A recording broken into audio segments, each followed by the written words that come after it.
choreography, and being and much more confused. And confused. Yeah, Confusion. I'm famous for being confused. Yeah, we're often confused. How you doing today, my friend? I'm confused. Okay, good. Can't get past it. No, I am great. It's a little warm.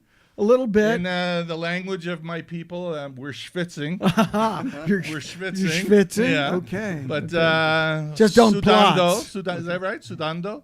Yeah. Yeah. Sudando? Yeah, sudando. Sweating. Oh, Sweating. oh, I did not know that. Okay. But it's a beautiful day here, and we're gonna have a great show, Patrick. Yeah, are we? Yeah, okay. We don't have any Boom Boom or donuts or no Boom Boom donuts, but you know where to go for Boom Boom. What? Where? Big where? Daddy's Of course. Grill, Big downtown Daddy's. Boquete. The home of Boom Boom everything. Boom Boom everything. Yeah. Ask for some. When you order the donuts, just say, "Can I have some Boom Boom on the side?" You know, I'm pretty sure John Lee Hooker wrote that song about Big Daddy's. That's right. Boom, boom, boom. Yeah. Nice blues reference, by the way. Why, thank you. I give you kudos. Why, for thank that. you very much. Not, I love the kudos. blues. Yeah. All right, let's introduce. We have two wonderful guests here.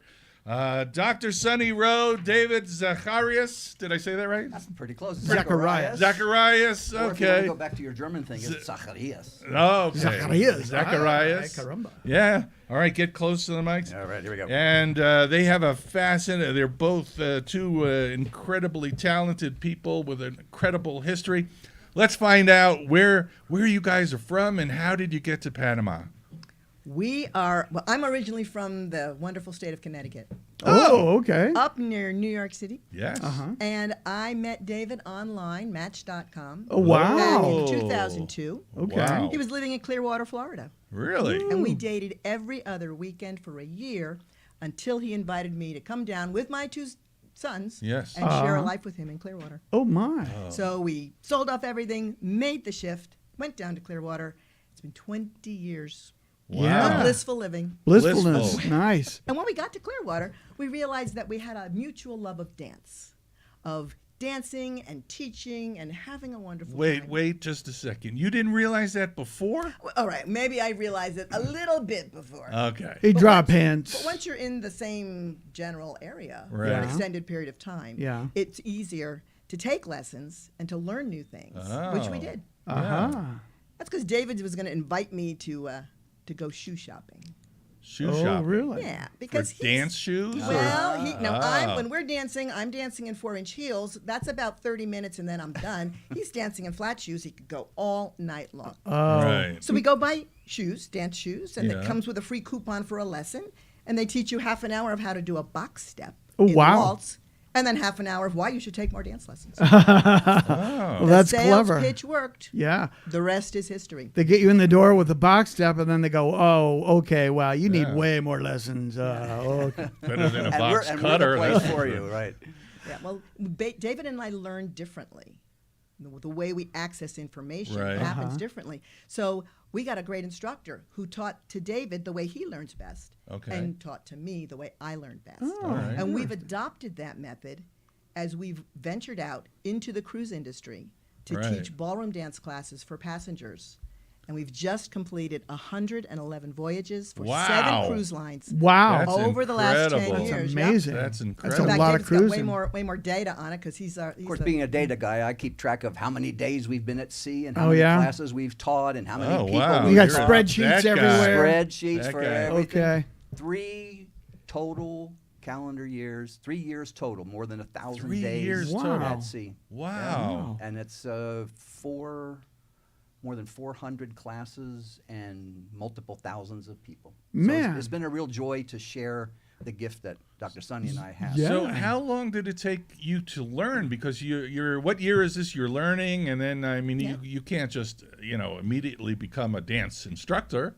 Oh, it must you'd take a be- long time. You'd be surprised. Really? Because when You we picked it up that well, fast. yeah, kind Yeah. of smart. Okay. But see, also when you're doing something you love, it's so much easier to do it and get better and Right. get better at it. Right. And that's what we call demonstrating competency. Oh. So David and I have a unique skill. See, most people either will acquire a competency, they'll learn stuff, they'll make mistakes. They don't care if they look stupid, they want to learn. Right. And then other people, they like to do something they're good at and then do it and do it and do it until they get really good at it. Yeah. Ooh. And that's called demonstrating. Ah. Yeah. David and I learned it, and then we can demonstrate it, and that's why we've been so successful over the 10 years of our career. Yeah. Wow. So how did we get here, David? I Yeah, how did you get here? We started in Clearwater, Florida, and now we're in Boquete, Panama. yeah. And it was driven a lot by our desire to be teaching dance on the cruise ships. Because we had the house and all that kind of stuff. And we thought, well, let's see now.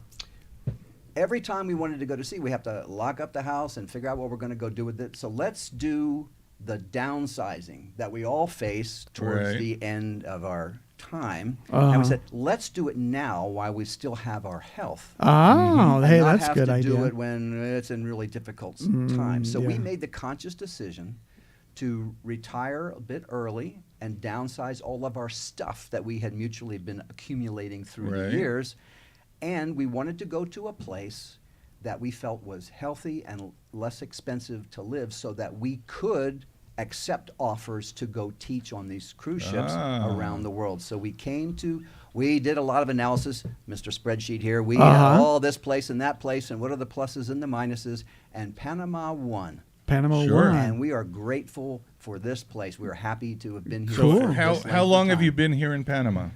It's been 12 years. 12 years. 12 years. Wow, that's amazing. And what's really interesting is the fact that most people who do what we do, they have a dance studio that they work at, and they'll go away for 1 or 2 cruises maybe because they've got to go back to their students and their studio and their business and their plants and their pets and all the stuff that contains them in their location. Because we retired, we didn't have to worry about all that. And it allowed us to go on longer sailing. So when the cruise industry needed someone for a circumnavigation of Australia, crossing over to the Pacific Islands and then to Hawaii, and on to Alaska. and on to Alaska, we could say, sure, we could do that for 4 months. Wow. We'd love to. Wow. Can you guys just like pop down to the canal area and jump on a boat, or? Well, you have to kind of have a contract with whatever cruise industry Yeah. is Mhm. hiring you. Yeah. We did a lot of our work with Royal Caribbean. Okay. The agent there liked us a lot. They knew they could write 1 contract, handle 2 or 4 months at a time, and they paid for everything. They got us to the Sweet. port. They got us, flying here, flying there. Yeah. And of course, the cruise was all for free. Wow. Now, we were not on as crew.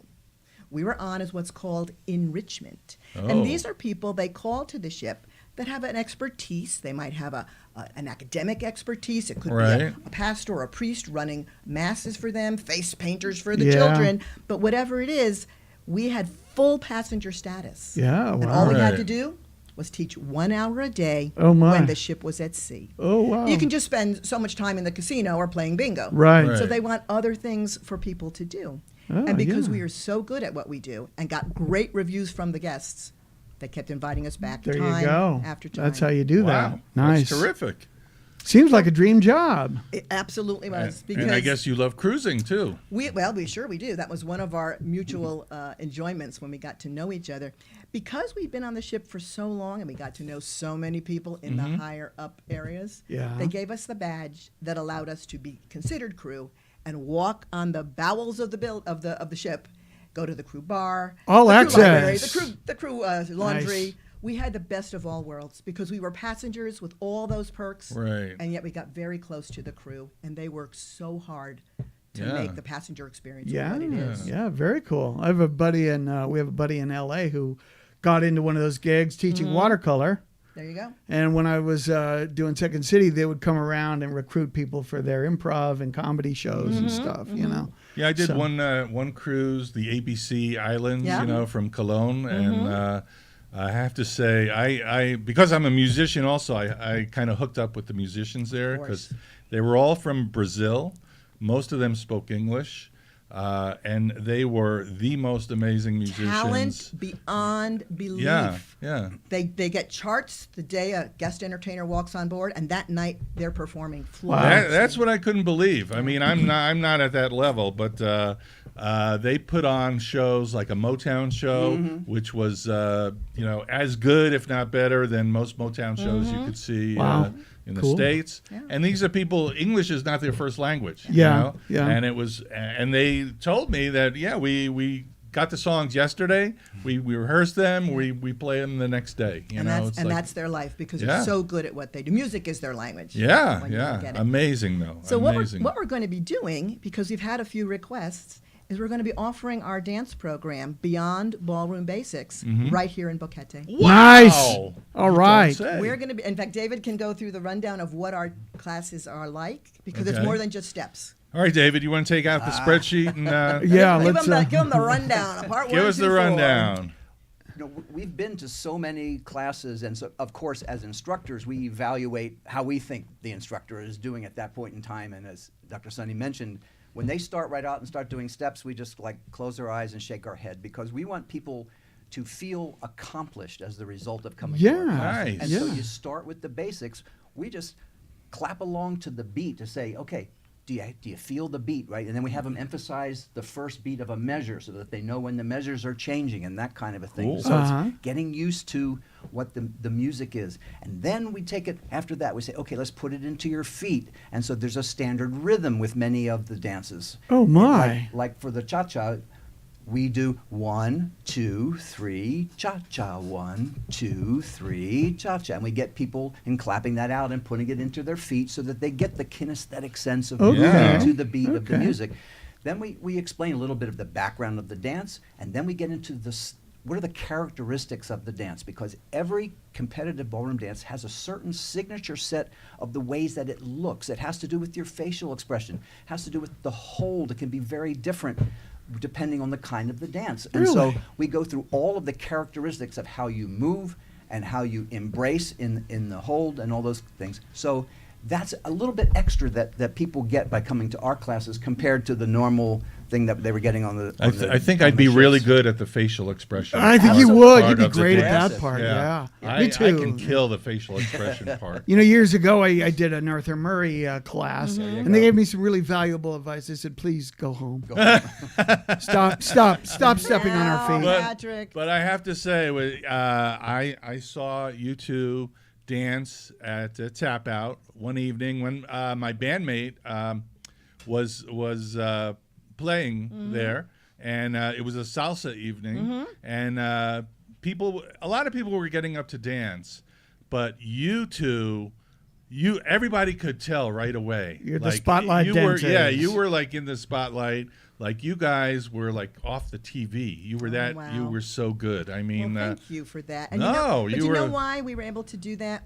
Because David is a great leader. Uh-huh. And the leader, which is traditionally danced by the gents, it's about how they hold, how they give you the lead. It's an unspoken communication between the partners on what to do next.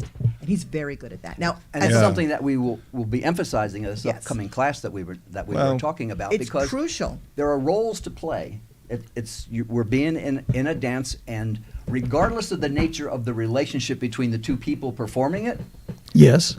there is a leader and a follower. Okay. And the leader says, "Here's where we're going. Uh-huh. Here's how we're going to get there." Okay. And the follower's job is to listen to the leader and look good doing exactly what the leader suggests Oh, to my. do. Okay. So it's very clear about that. And Yeah. in that regard, the little thing we look for is, whom do you look at when you watch a couple dance? And if you're looking at the leader, the Yeah. leader's doing it wrong. Okay. You're supposed to be looking at the follower. Okay. It's the follower's job to look good and the leader's job to make them look good. Right on. So as a leader, I step back and then I try to show off Uh-huh. Dr. Sunny so that people will look at her. That's an Which interesting. is an easy task. Well, that's right? an interesting thing that you mentioned because, like, I photographed the jazz festival, and one of my jobs is to photograph people dancing. Yeah. You know, and if you get people in the wrong position dancing, it looks like they're zombies. Oh yeah. But yeah. what I do is I try to go for the slower dances, and I try to go for the follower. And Smart. but my angle is the emotion. I want to see their emotion happening. Yes, and for many people, it's about enjoying the dance. Unless you're Yes. doing the tango, and then you have to be very like Yeah. But you can enjoy it without letting on. Which exactly. Exactly. Well, Patrick, I mentioned when we started that these two are very accomplished people. They are. Yeah. So aside from the dance, there's even more in your lives. Well, that's right? true. And one of the reasons why we're grateful to be here today is to share this dance program that we're Right. bringing to the Haven on June 17th Okay. from 1 to 4. June 17th, 1 to that's 4. just a month away. Yeah. So, check your calendar, and if you're not previously scheduled for something, come and join us. Check that out, Because we will be yeah. doing 2 75-minute classes, Okay. which entail all of the things David has spoken about, as well as steps, as well as styling. And we're going to be talking about communication tips. Oh, Yeah. hey. Because dance is a communication without a word expressed. Right. Wow. But sometimes with couples, they need to express. That almost. And so what we offer also at the Haven is a program called Relationship Balance. Ooh. It's a 3-part program that helps couples learn advanced communication skills so that they can keep their relationship strong and ongoing into the sunset. Wow. And That has nothing to do with dance. well, Or does it? the connection is the dance hold and the dance relationship is a metaphor for how the couple Oh. interacts. Wow. In I fact, like if that. you look at our card, we talk about improving relationships one dance at a time. Oh, wow. So now we're going to be getting That's pretty into cool. not only how to do the dance, Yes. the rumba is what we'll be focusing on, the dance of romance, but also how to learn communication tips, simple things that can enhance your relationship off the dance floor. Oh, man. Wow. Okay. And so one of the things that we do at the Haven is offer this relationship balance program to help couples. Now, sometimes they come in and they're in crisis, and so we step them through the process of getting better at communication. Wow. And So is sometimes that they're- like therapy through dance? Well, yeah, it can absolutely Wow. be therapy through dance. Oh, that's but it's brilliant. kind of like whether you have a relationship, whether it's personal or Yeah. professional, you can always up the game. You can always communicate better and Yeah. be more successful in whatever it is you're intending to do. Well, that's what Wow, we're what a about. positive message. Yeah, I know, Yeah. huh? This is You know, great. I'm feeling better about myself I think, already. we have to sign up for this. I haven't taken one step and I And feel here better. you go. Well, yeah. just to let you know, I'm trained as a chiropractor, and I've got 40 years in holistic health. Oh, wow. Yeah. So I paid attention in school. So, and yeah, I've got a lot of good tips that I offer to people. And your card says stress relief strategies. That's right, because most of us are stressed physically, emotionally, mentally, Yeah. or chemically. That's Uh-huh. the worst And that- thing, isn't it? well, Stress is the biggest And killer. it's a big one. Yeah. Because look what we just came through with COVID. Yeah. It's The whole world is still stressed. yes. And so what I help people do is de-stress on the nervous system with very simple, gentle approaches that are all research-based. So Okay. that I've got the receipts that if someone says, why is this working like this, I can tell them Do exactly you why. Now have the that's receipts nice. or is David holding the receipts? Well, as the She turns him into him, and he makes yeah, a I'm spreadsheet. pretty sure Makes a David has spreadsheet. the receipts. yeah, but the reason we're so good at the relationship balance is because we've been through it. Right. I mean, do you remember the question you asked me 3 weeks into our dating, long distance dating? He better. Tell the crowds. He says to me, I think we should get into couples therapy. Really? At which Huh? point I went, Uh-huh. I thought we were getting along great. This is the honeymoon period. He'd been through 2 marriages. I'd been through Oh. one. They weren't successful. Oh. And he didn't want to go into a new relationship not having the tools to make sure Oh, we could wow, communicate wow. when the you-know-what hit the you-know-where. That's Okay. that's giving me hope. You know, Yeah. I've been through one marriage that didn't work out, and So what we do And, is you know, we I reframe that just a little bit, if I may. Okay. Is that they may not have worked out in terms of continuity of the relationship, but they really work out in terms of evolving one as a human being. We should learn our lessons from our experiences. And if we have really emotional experiences that may occur as a result of parting a relationship, our job as a human being is to learn from those experiences and become a better human being. Right. So you have the opportunity to meet someone at the next level Wow. of Yeah. maturity. you know, All it's right. almost like you two were made for each other. I know. I can feel the electricity right here, Yeah. man. It's still popping. You guys. I'm still looking for my dance partner.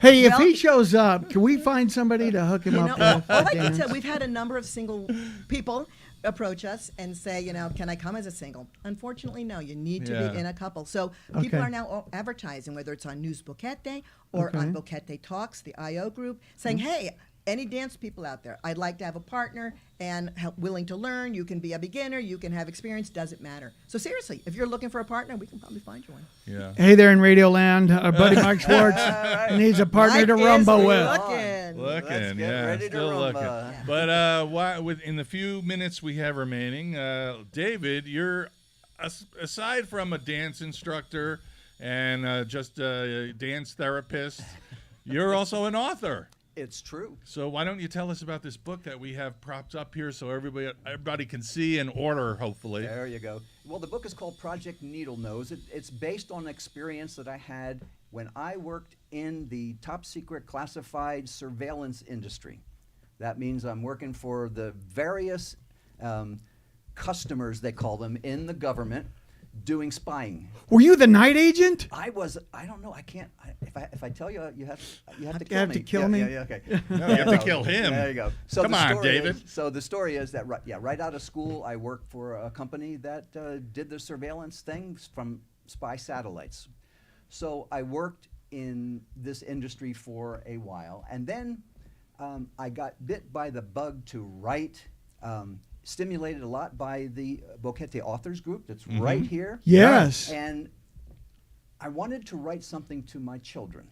Okay. And because I couldn't tell them what I did while they were growing up and at home with me. Right. Oh, So I wow. wanted to write a fictionalized version of the kind of work that I did for the intelligence industry while they were growing up. And that was Interesting. my goal Yeah. to write that. And of course, fictionalize it and make it. Now, Dr. Sunny served as a critiquer Okay. of this process All right. and really helped a lot in the editing, if you will, as we went through it. So I was mostly just doing it for my children. Okay. And then by the time we got to the end and got the feedback from the Boquete Authors Group, she strongly urged me to publish it. So I researched that, and that's exactly what I've done. It's out there on Amazon under. It's on Amazon. Project. Tell us the name of the book. It's called Project Needle Nose. The cover is a picture of a submarine because it has to do with surveillance systems, the tapping of a cable in the North Atlantic to pull information off from the Russians. Oh my, right. So that's it's Yeah. all cool. about that. Hey. And the one very interesting story, if we have a moment here, is I fictionalized the tapping of this cable. Now, Okay. tapping means to suck the data that's going back and forth Right, right. and send it to someone who's not supposed to get it. Uh-huh. Right? So it's information that's supposed to be secret, but it's not going to be once it's tapped. And there's a specific cable that runs from almost the North Pole down to the north tip of Norway. And why does that cable exist? It's because it's in a place called Longyearbyen in Norway, and it is the place where there's a huge satellite dish reception center to capture information from polar orbiting satellites. So I said, this is going to be good because I'm going to have the protagonists, and Russia and blah, blah, blah. And so I picked this cable that was going to be tapped. And wouldn't you know, about a year and a half after my book published, there's an article that explained how this exact cable that I had mythologically tapped in my book Oh, wow. had a mile and a half of the cable severed Whoa. and was gone. Wow. Oh my. So talk about a severe tapping, but it was very interesting. Of course, it wasn't publicized very much, so you know. Do you ever have men in black suits It knocking was- at your door? That was the kind of thing, that you have Yeah. to wonder about. Wow, dude, that's wild. So I fictionalized enough of the things. Okay. but I worked very hard in my research to blur the border between what I knew went on Uh-huh. as a result of being in a classified, secure, compartmented information facility known as a SCIF, and what I'd seen in the literature, and then what I hypothesized might be going on in the future. So it was fun to blur that line, and I don't think any men in black are going to come see me as a result. Well, I can tell you a short story I think you'll appreciate. I used to live in Israel, and I actually lived near Gaza, which is in the news right now. They're shooting rockets from Gaza into Israel. And of course, there's always military presence there because there's always problems. So I was on tour there in 2008, and as a tourist, I went back as a tourist, and they have these big balloons, tied down with a wire, a cable, and we had like an officer guiding us around, and somebody said, "What are those balloons? What are they? They're big white balloons and stuff hanging from them, And he goes, in his Israeli accent, he goes, "Oh, those are weather balloons. Those are weather balloons." Uh-huh. Yeah. And he goes, "Whether or not they're going to attack us." They're intelligence gathering balloons. Clearly. And so that's... And several of them have been found floating across the southern border of the United States. Yeah. So those different Chinese balloons. spy balloons. Let's right? not confuse the audience. Those different balloons. Everybody's got spy balloons now. I think we should get a spy We balloon. should. One thing I would like the audience to know is that while it is a techno thriller, I said to David, you're going to have a big audience like me who doesn't understand technology worth a hoot. So you have to give it a good love story. You got to give it some life lessons to keep the non-technical readers turning the pages. And that's exactly what he did. Yeah. I would challenge you to read this book, think you know how it's supposed to end. Okay. Be totally blown away. Love it. by All the- right. by the- Yeah. Before we close, I would like Sure. to just make one more announcement to your listening audience.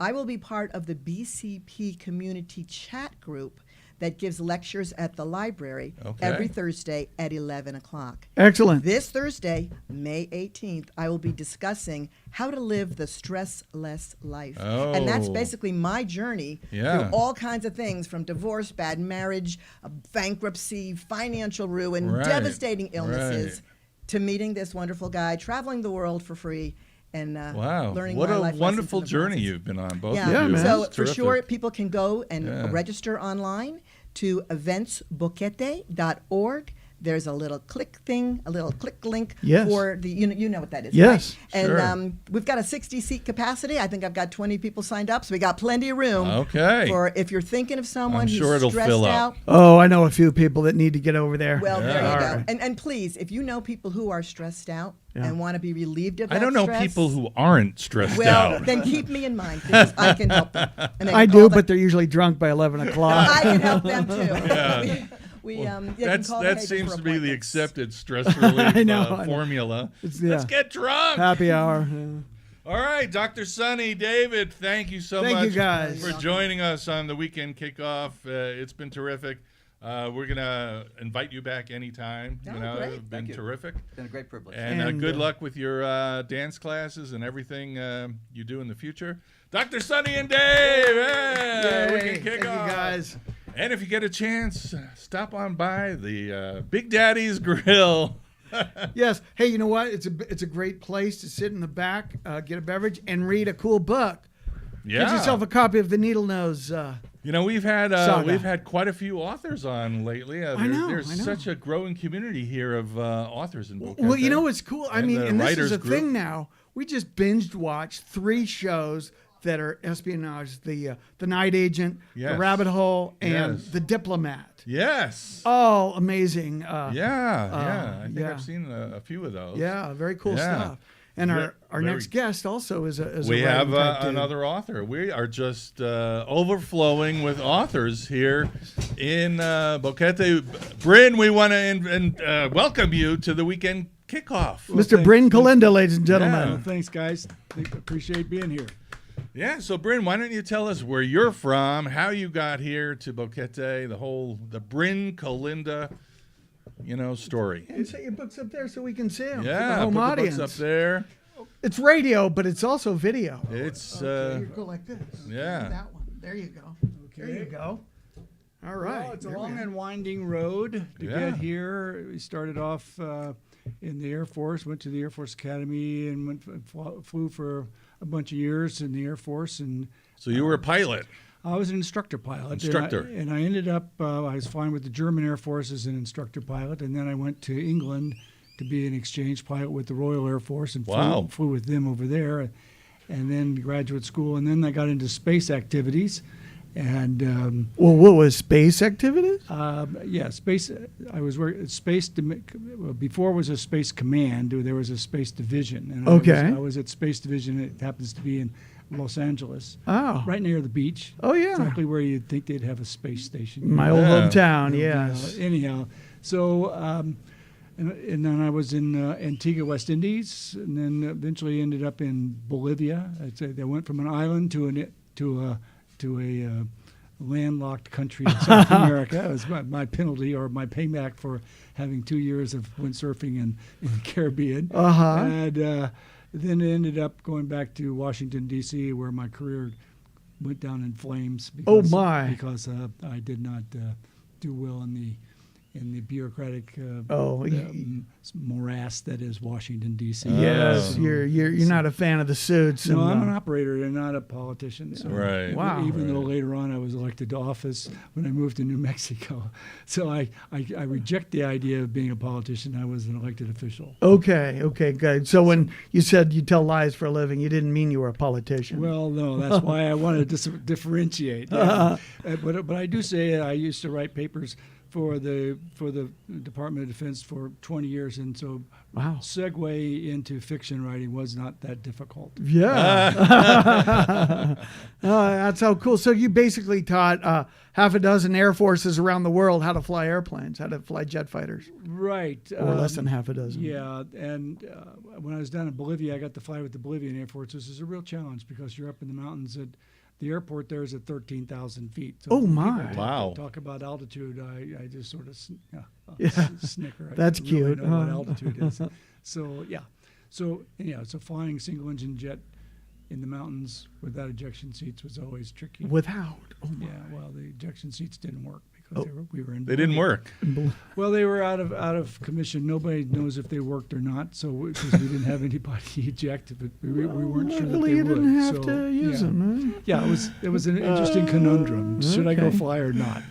just a little story. On Instagram, they have all these Instagram stories. Oh, yeah, You yeah. just see videos about every wild, crazy thing, and I guess this is true. Apparently, there's like a cargo airline out of Colombia that typically overloads their planes, and they have crashed more planes than they have in the fleet.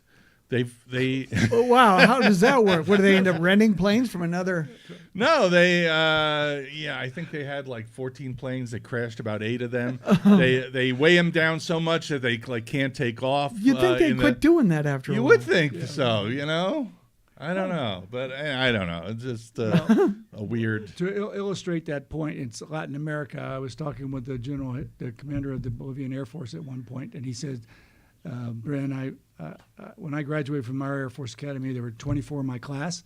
6 of us went to pilot training in either the United States or Argentina. Okay. And the other 18 went to pilot training here in Bolivia. Now, I'm a general, and the other 5 guys are also generals. The other 18 guys are dead, all killed in aircraft crashes. Oh, my. wow. Yeah, so Man. Did you ever have any close calls yourself, or Oh, yes. was it all smooth sailing for it you? was close calls in Southeast Asia, and flying with students is always an adventure. You earn your instructor pay. I'll Yeah. bet. So I'll bet. boy. Wow. We have the most fascinating people in this We town. do. You know, Yeah. that's amazing. Very cool stuff, Yeah, Brandon. well, thanks. And when I got here, I ran out of things to do, so I started writing books. So, What made you come here? Yeah. Well, we lived in Bolivia, and my headquarters was in Panama City. But that Oh. was back during Noriega, so we didn't come to Panama City and have a good time. We Oh, came my. and kept our heads down real low, but I still caught the aura of Panama. And then my wife, Lindy, who was a professional linguist when I met her, she was a Russian linguist Oh, wow. for the United States government, and now she's a Spanish linguist because we went to Spanish school together, and she remembered the stuff that we learned in class. I unfortunately didn't. And so she became a Spanish teacher in New Mexico. Okay. Surprisingly, there's a shortage of Spanish teachers in Mexico and New Mexico and Texas. Really? Really Wow. strange. Yeah. So anyhow, so she became Interesting. very good at Spanish. So when we decided we were going to retire, we had been fascinated by living overseas, and Latin America seemed like a good place to be. And Panama, we checked out Panama, we checked out Costa Rica, Ecuador, Colombia, and we decided Panama was the best place, specifically Boquete. And it's the old story. Sure, you're talking to the Boquete, you want to say good things about Boquete, but in fact, it is a bubble in Panama. It is. And it is a great bubble to be a member of. It is a tremendous bubble. It's a beautiful bubble. It's the most beautiful bubble. I love that bubble. We love the bubble. We could babble about the bubble all We afternoon. could babble bubble. Okay. Well, in fact, Lindy pointed out to me yesterday, I'm writing a book about the Panama Skateboard Club, and it all takes place in Panama City and Bocas del Toro. Oh, okay. And she says, well, why not Boquete? And I said, well, that's a good question. Why the heck? Where was I, or where were you when I was doing my planning? Because shucks. So I'm having to go back and see if I can fit some Boquete stuff in. I think it'd be a real challenge to ride a skateboard around. That is the problem. Yeah. But I'm surprised. I'm seeing more and more kids skateboarding, especially around where the new bagel place is downtown Morton's. There's a smooth road there, and they're around there, and you have to dodge them occasionally. Yeah, I've seen a few skateboarders around lately. Interesting. This is not a good. Sidewalks here are not. You need one of those Yeah. like all-terrain skateboards with big knobby wheels. Yeah, that's right. Like the street out here, You need a four-wheeler. Well, in Panama City, they've actually got some very nice skateboard parks. Okay. And right down by the ocean, and you sit there. What a dream place to skateboard! Right on the beach, or right on that the Cinta there, and it's like playing golf at Pebble Beach or something. You look around and it's very sublime. You go, what are the peasants doing today? This is a really, really nice. So you're a skateboarder yourself? No, I raised 3 sons, all of whom were competitive skiers or snowboarders. Okay. And those people think the same, snowboarders, skiers, and skateboarders. So they all skateboarded. I fell in love with those kids. I was the director of snowboard competitions in the state of New Mexico for the United States of America Snowboard Association. Wow. And we had qualified kids at the grassroots level to go to the national championships. So, okay. In our school of 80 kids, we had 14 of them qualify for the national championships. Wow. So they did the right thing there in New Mexico for lots of reasons. That we only had classes at the schools 4 days a week, so every kid had a 3-day weekend. So in the wintertime, they would go to the mountain, and which was great for us as parents. We have high testosterone level boys. And trying to keep them from bouncing off the ceiling, turn them loose on the mountains.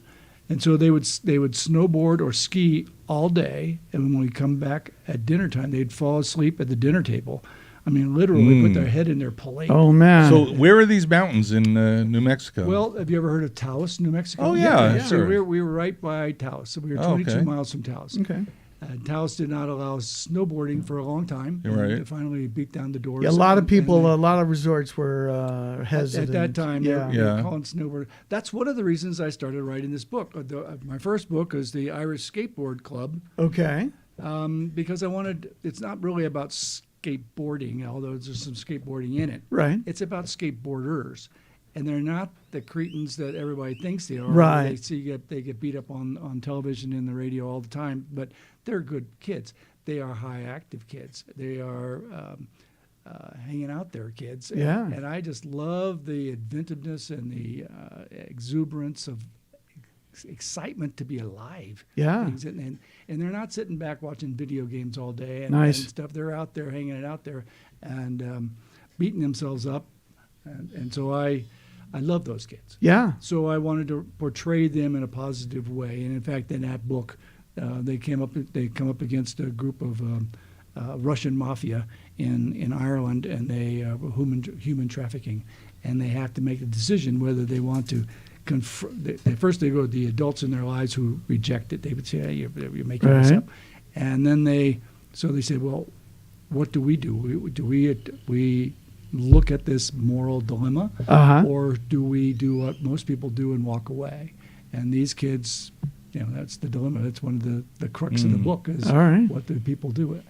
Cool. You cool. know, one of the most well, it's kind of an amazing thing is that I don't know how old you are, Bryn, but I was Late 40s alive max. when the skateboard was invented. Right. You know, Yeah. and so when they first came out, they were vastly different than they are today. Oh, yeah. You know, there are so many different types of boards.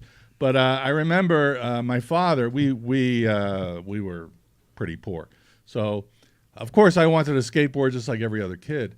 My father said, "No, I'm going to make you one." You know, and Oh, man. It sounds like my got like a folks. plank, a plank of wood, Yeah. and he had those old,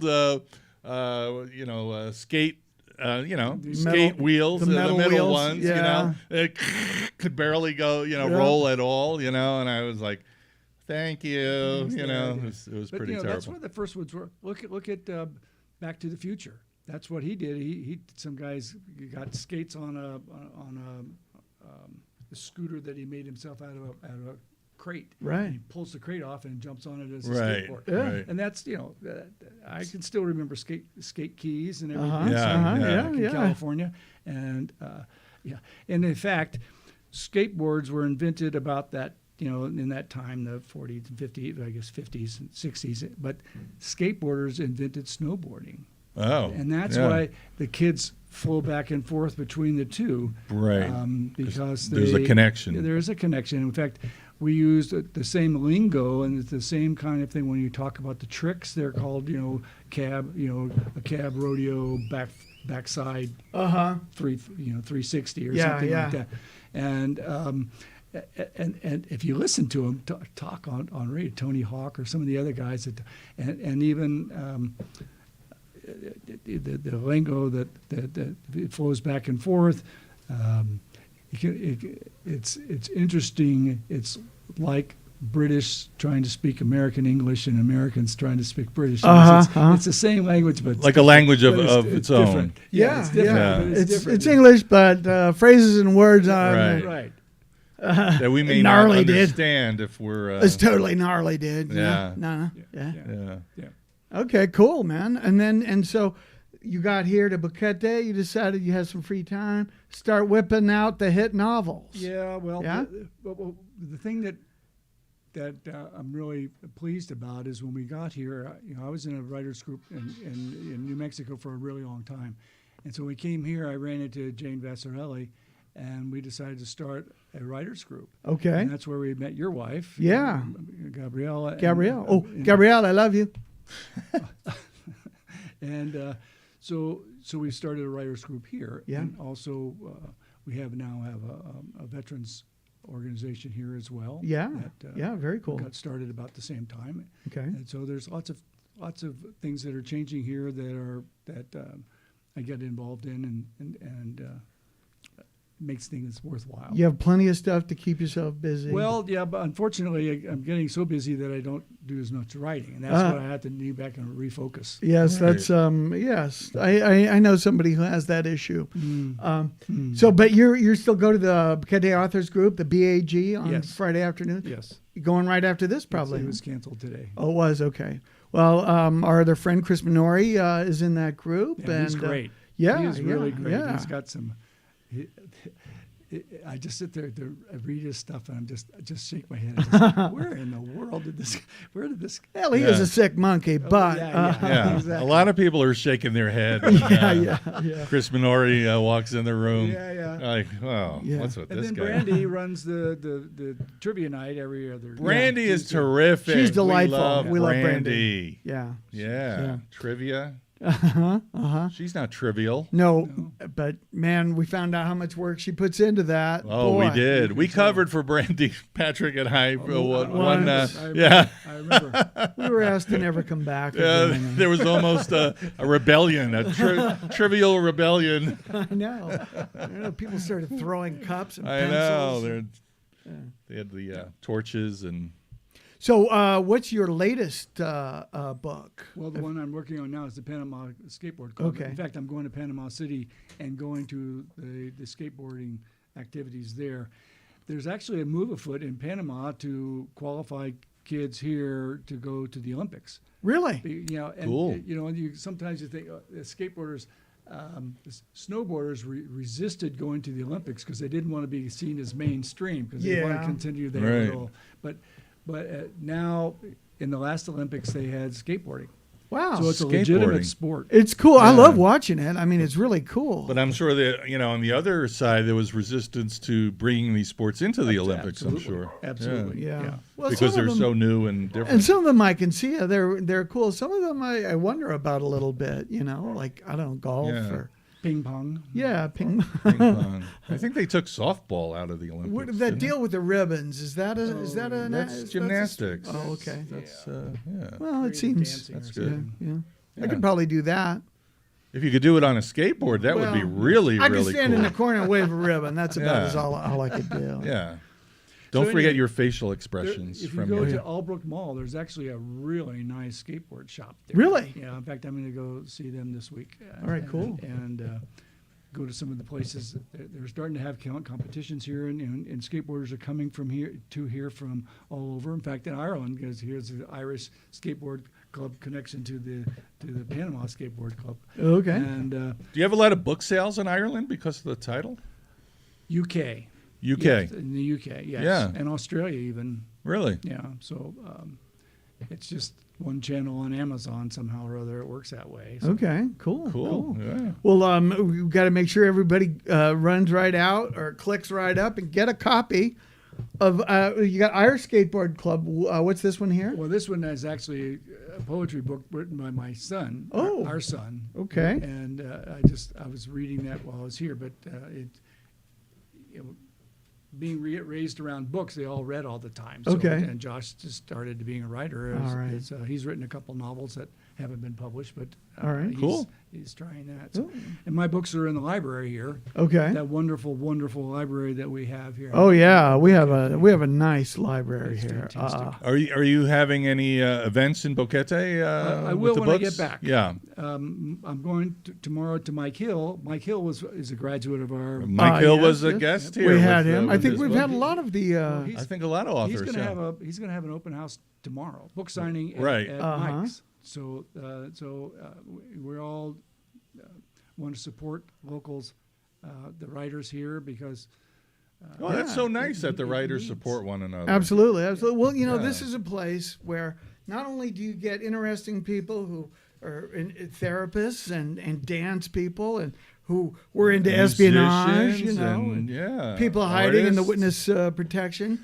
But you've also got authors, you've got musicians, you've got Right. you've got all kinds of you've got artists. I mean, come on, this Yeah. is like a mecca, I think. And being that you're so connected to the BCP, which Yeah. will be putting on a whole series of shows Oh yeah. come September, October, that's a wonderful contribution to Yeah, absolutely. Boquete. Absolutely. Well, one of the things that's nice about this place is that people come here and they can reinvent themselves. They're strong Yes. enough Absolutely. individuals as they say, okay, I'm throwing off that husk of what I used to do, like me Yeah. being a military officer. Okay, Right. now I'm a Bren, and I'm going to be a writer, or I can do this, a musician, run radio stations, whatever you want to do. Absolutely true. It And people do it. certainly happened to me because I was not a full-time musician. I had a business, and I came here, and I always think of it as being a big fish in a small pond, like Yeah. you can be on the radio, in Boquete. Yeah, you can, absolutely. Be in shows if you want to sing or, Tell the dance. folks back home, yes, I have a radio show. Right, I'm right. important, very important. One of the first things we noticed when we moved here, or when we came here, people didn't start a conversation with, "Hi, what do you do?" Yeah. They say, "Hi, my name's so and so. How are you?" Stuff like that. Yeah. What do you like? What are we up to? Yeah. Nobody, and then eventually someone will get around to ask you what you do or whatever, and you are exactly what you say you are, and having Right, reinvented right, yourself. right. Yeah. Yeah. Which leads to all the imposters that are here in Boquete. Well, I did that tell a make lot of up people stuff I was a about the- jet fighter pilot, but Right, right. no one was buying it. Yeah, nobody Yeah. bought that. Well, I had the reflexes of a dead chihuahua. Well, you could tell people because they're not going to go, "Hey, fly this." You know, Yeah. like there's no planes No. outside. So Oh, and I love that about Boquete. There's no aircraft overhead. yeah. Coming from L.A., it was a Breaks my constant heart. drone of police helicopters. Thup, thup, thup, thup, thup. I mean, it was like Baghdad sometimes. I grew up in New York City on the landing path of Yeah. JFK. Yeah. So yeah, I don't miss the planes. So now when the overhead. occasional aircraft comes out, we run outside. It's aircraft. helicopters, My- when the my- helicopters My are last outside. job in Washington was at Dulles Airport, working some stuff for the Defense Department. But every 3 days or every like Monday, Wednesday, Friday at 10 o'clock, Concorde would take off. Oh my! And so, I mean, it sounded very, very different. And my office overlooked the runway. Wow. So I would stop meetings Wow! and watch, and all the people in the audience would go, pilots, you know. Pilots. The Concorde's no longer flying. Yeah, it's just Yeah, how old it's- I am. I retired back in '95. It's Yeah. done. Yeah. Well, you know, a lot of people don't know that the military, the Army in LA, they would conduct urban exercises.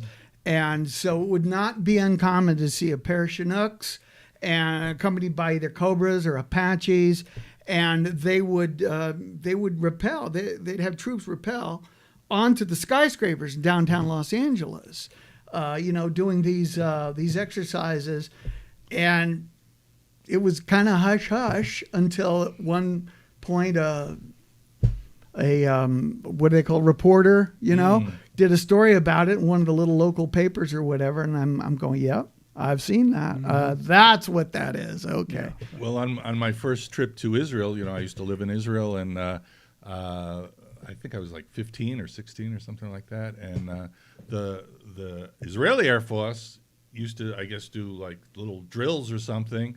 And I think they were Phantoms. Who makes the Phantom? Do you know? United States. F4 United States? Phantom, yeah, Yeah, that was the Phantom. And I guess is the Mirage the French? That's the French, The French. yeah. Okay.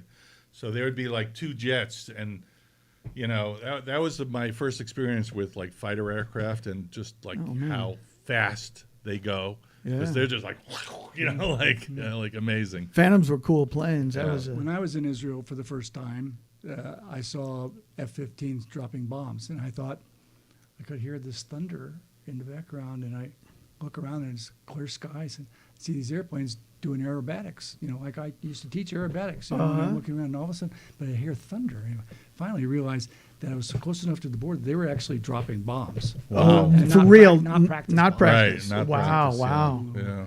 You know, Yeah. Unfortunately, that's the case often there. They're not Yeah. practice runs. Right. They're- No, that's a shame too. Yeah. But yeah, when I was a kid, you know, I was into model building, and I built F4 Phantoms, and you know, all kinds of. This is all Vietnam era, you know, stuff. I don't think they've flown those. And does anybody fly F4 Phantoms anymore in the world? There's probably some country There's- somewhere. Somebody, well, back the Iranians do, Oh yeah, and they're having a diminishing number of F4s. yeah, Because we're not selling them parts. yeah. You can't And get also parts the for that. F-14s as well. Yeah, You know, really? well, look at that new Maverick movie. That's what they. Oh, I haven't seen that yet. Oh, Did you enjoy that? Oh yeah. Is that Yeah. It was much better than the first one. okay? The first one was great for sex scenes and music, Okay. but not for flying. 'Cause Okay. all the air to air that they were doing is horizontal, and you Yeah. got to go vertical. And I think in the first one, all of that was green screen. Most of that was green screen Well, and yeah. CG. But But this one is for real, and they actually do it. that's right. what I They go up understand. and they Yeah, do- yeah. yeah. Wow. Except when they get down really low, the stuff that they have doing is highly unlikely. Highly unlikely. Well, you know, that's Hollywood. Well, that's you right. know. That's yeah. Do you want the real, actual thing, No, or do you no, want no, to be it's- entertained? But the acting's better, the music's better, or the music's as good, Mm-hmm. and the cinematography is terrific. So All right. Oh, we're Yeah. getting a little rain. Getting a all little of rain sudden here in Boquete, not unheard of, Yeah. especially when the rainy season is supposed to start. Supposed to be. Yeah. And as a reminder, Yeah. it's a good time to buy watermelons. You Oh, know? yeah? Yeah. Oh, yeah, watermelon season. Not because of Yes. the rain, but because See. of the summer. Oh. well, whatever reminds you. Oh, yeah. I don't know why it reminded don't me know. of that. I don't But know. also, I thought you were going to say it's a good time to get over to Big Daddy's and enjoy some delicious It's boom always boom. a good time to get over to Big Daddy's.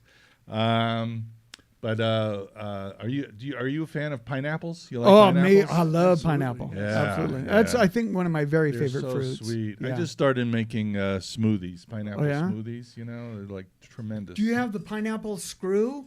I do not. Oh, you got to get one of those Yeah. things. They're so cool. take You the just core out. slice the top off, and you just screw that thing down in and pull it out. Pulls out a whole sleeve of pineapple ring. So you screw pineapples. takes the basically. core out. Yes. Well, not in the way you're insinuating.